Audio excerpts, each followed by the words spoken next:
আসসালামু আলাইকুম। নতুন আরেকটি ভিডিও নিয়ে আপনাদেরকে আবার স্বাগত জানাই আমার চ্যানেলে।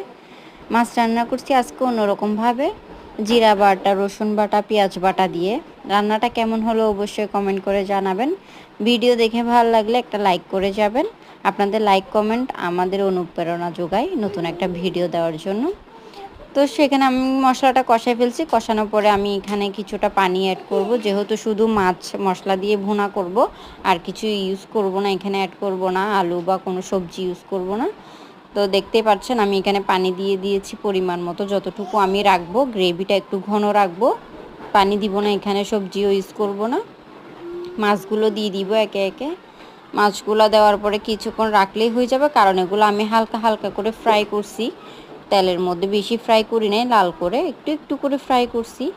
তো ওগুলো আমি দিয়ে দিছি। এগুলো দেওয়ার পরে মাছগুলো হালকা একটুখানি রেখে 5 মিনিটের মতন রাখলেই হবে।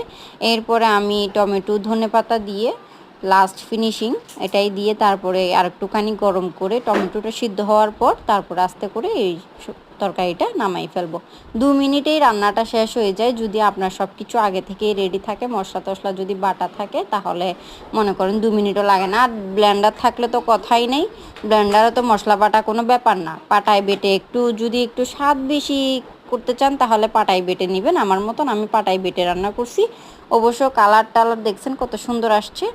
তো এইভাবেই রান্না করে দেখবেন একবার, কেমন লাগে খেয়ে অবশ্যই আমাকে জানাবেন। আর আমার ভিডিওটা কেমন হয়েছে অবশ্যই আমাকে কমেন্টে জানাতে ভুলবেন না। আসসালামু আলাইকুম।